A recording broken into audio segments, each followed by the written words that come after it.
Sunday school కథలు. ఈరోజు మన కథ కిటికీ అద్దం పగల కొట్టింది ఎవరు. శేఖర్, లత అనువారు ఇద్దరు అన్నా చెల్లెళ్ళు. శేఖర్ చాలా తుంటరివాడు.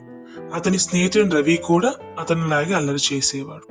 శేఖర్ తన చెల్లిని సదా విసిగిచ్చేవాడు. జెడ్ రిబ్బన్ లాగినప్పుడు అమ్మ జోక్యం చేసుకొని శేఖర్ని గద్దించింది. ఏదైనా పుస్తకం తీసుకొని చదవచ్చు కదా, లేకుంటే తోటలోకి వెళ్ళి నీళ్లు పోయొచ్చు కదా. నేను, నాన్నగారు, రాబర్ట్ అంకుల్ ఇంట్లో జరుగుతున్న ప్రార్థన గుడికి వెళుచున్నాం.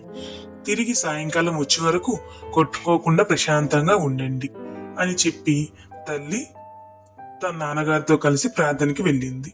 తల్లి మాట విన్న శేఖర్ సంతోషంతో ఉప్పొంగాను. చేతిలో పట్టుకొని ఉన్న పుస్తకంని విసిరివేసి లతను వెక్కిరించను. అయితే లత దాన్ని పట్టించుకొనగా చదువులో నిమగ్నమాయను. మధ్యాహ్న భోజనం తర్వాత తల్లిదండ్రులు బయలుదేరి. అంతలో రవి చిన్న సైకిల్ వేసుకొని రాగా శేఖర్ రవి కలిసిన పక్షమున అల్లరి తప్పదని తెలుసుకున్న లత తన గదిలోకి వెళ్లి చదువుచుండెను. శేఖర్, రవి ఏకమై ఇద్దరూ కలిసి తనని విసిగించటం మొదలుపెట్టారు. కొంత సమయంలోనే లత ఉలిక్కిపడింది. హఠాత్తుగా మేడ మీద ఏదో కదులుతున్నట్లు కనిపించెను.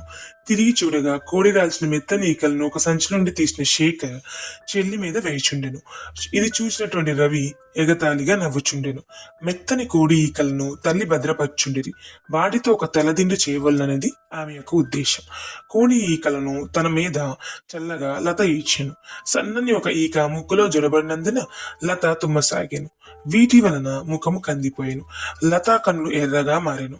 లతా రోదన శేఖర్ రవికి సంతోషం పుట్టించును. అమ్మకు నా మీద చడిలు చెప్పావు, అందుకే ఈ శిక్ష అని శేఖర్ చెప్పగా లత కోపంతో ఇద్దరు చూడగా వారు టీవీ ఉన్న గదిలోనికి వెళ్ళింది. కన్నులను తుడుచుకుంటూ మెత్తని కోడి ఈకలను పోగు చేసిన లత.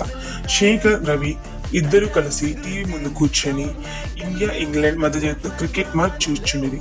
కొంతసేపటిలోనే రవి అసహనంగా మాట్లాడసాగింది. ఇది ఏమిటిరా శేఖర్, మన వాళ్ళు ఒక సిక్సర్ కూడా కొట్టలేదు. టీంలో నేను ఉంటే వరుసగా సిక్సర్లు కొట్టుదును. క్రికెట్ బ్యాట్ ను పట్టుకోవడమే నీకు చేత కాదు, నువ్వు సిక్స్ కొడతావా అని శేఖర్ ఎగతాళి చేయగా ఇద్దరు కలిసి ఘర్షణ పడేది.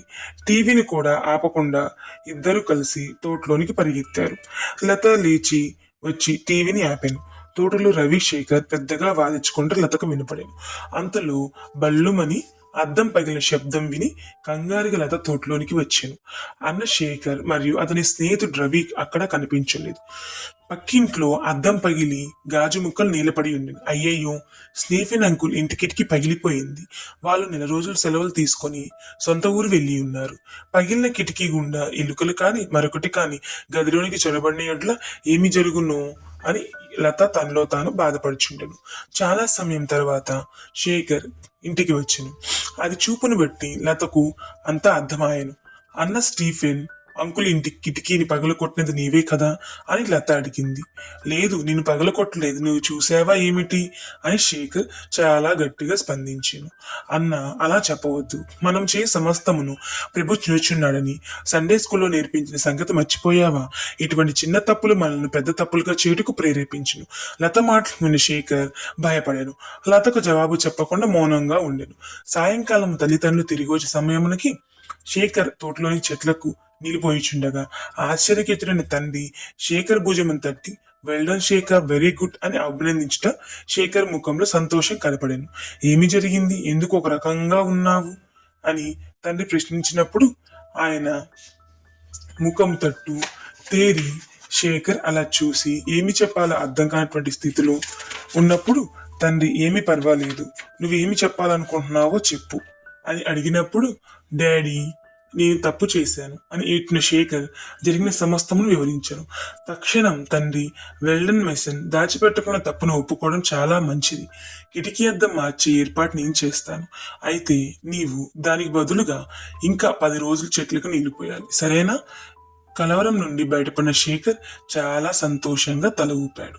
తీర్మానం ఏమిటి అంటే, నేను తప్పిదములను ఒప్పుకొని క్షమాపణ కోరుదును. కాబట్టి మీ పిల్లలు ఎప్పుడైనా తప్పులనేవి ప్రతి ఒక్కళ్ళు చేస్తారు. కాబట్టి వాడిని శిక్షించడంతో పాటు ఆ శిక్షను మరొకసారి చేయకుండా పశ్చాత్తాప హృదయం కలిగినట్లు తల్లిదండ్రులు ప్రోత్సహించాలి. తీర్మానం: నేను నా తప్పిదములను ఒప్పుకొని క్షమాపణ కోరుదును. వాక్య భాగం తప్పిపోయిన కుమారుడు. లూకా సువార్త 15వ అధ్యాయం 11 నుంచి 32 వచనములు. కంఠస్థ వాక్యం: అతిక్రమములను దాచిపెట్టువాడు వద్దిల్లడు, వాటిని ఒప్పుకొని విడిచిపెట్టువాడు కనికరం పొందును. సామెతలు 28వ అధ్యాయం 13వ వాక్యం.